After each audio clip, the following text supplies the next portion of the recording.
বৃহত্তৰ বালিপাৰাত আজি কুমুদা সুন্দৰী সেন একাডেমী খেলপথাৰ প্ৰাংগণত বিহু শিল্পী সংস্থা অসমৰ পঞ্চম বাৰ্ষিক কেন্দ্ৰীয় অধিৱেশনৰ লাইখুটা স্থাপনৰ কাৰ্যসূচীভাগ মাংগলিক নিয়মেৰে সম্পন্ন হয়।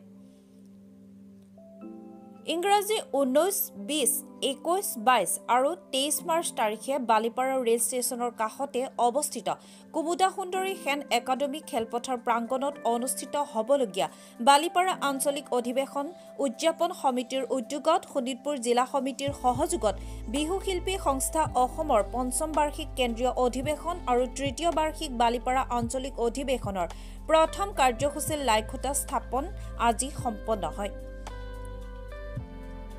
উক্ত পবিত্ৰ অনুষ্ঠানত বিহু সংস্থা শিল্পী অসমৰ কেন্দ্ৰীয় উপসভাপতি গণেশ ডেকা, সহকাৰী সম্পাদক ধ্ৰুৱজ্যোতি শইকীয়া, সাংগঠনিক সম্পাদিকা গীতাঞ্জলি দেৱী, শোণিতপুৰ জিলাৰ সভাপতি সুৰেণ হাজৰিকা, যুটীয়া সম্পাদক দীপাংকৰ দত্ত, তপন শইকীয়া, বালিপাৰা আঞ্চলিকৰ সভাপতি পূৰ্ণ শইকীয়া, যুটীয়া সম্পাদক দেৱজিৎ মহন্ত, উদযাপন সমিতিৰ সভাপতি দুলাল দাস, কাৰ্যকৰী সভাপতি হীৰেণ মেধি, যুটীয়া সম্পাদক ভাস্কৰ জ্যোতি শইকীয়া, কংকন জ্যোতি দাসৰ লগতে শোণিতপুৰ জিলাৰ 5খন আঞ্চলিকৰ সভাপতি সম্পাদক সদস্যসকলৰ লগতে সমূহ বিষয়ববীয়াসকল পাৰাৰ ৰাইজসকল উপস্থিত থাকে।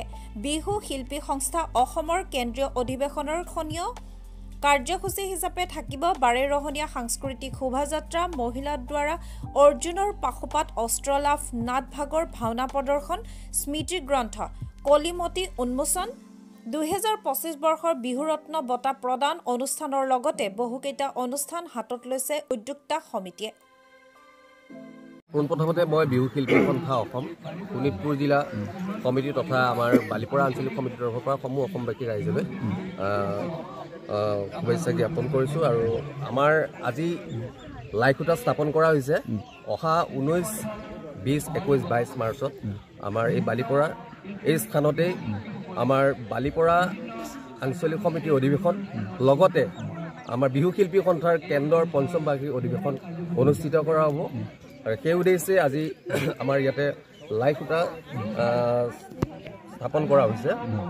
আমি আশা কৰিছোঁ আমাৰ আগন্তুক যি অধিৱেশন হ'ব লগা আছে কেন্দ্ৰৰ অধিৱেশন আৰু বালিপাৰা আঞ্চলিক অধিৱেশন, এই অধিৱেশন আমাৰ সুন্দৰভাৱে আমি অনুষ্ঠিত কৰিবলৈ সক্ষম হ'ম।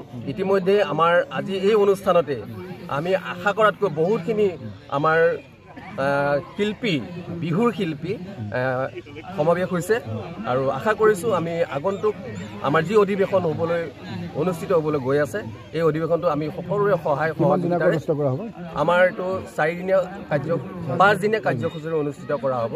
আৰু এই 5 দিনীয়া কাৰ্যসূচী প্ৰথম আমাৰ 19 মাৰ্চত আমাৰ বালিপাৰা আঞ্চলিকৰ যি দ্বিতীয় বাৰ্ষিক অধিৱেশন অনুষ্ঠিত কৰা হ'ব।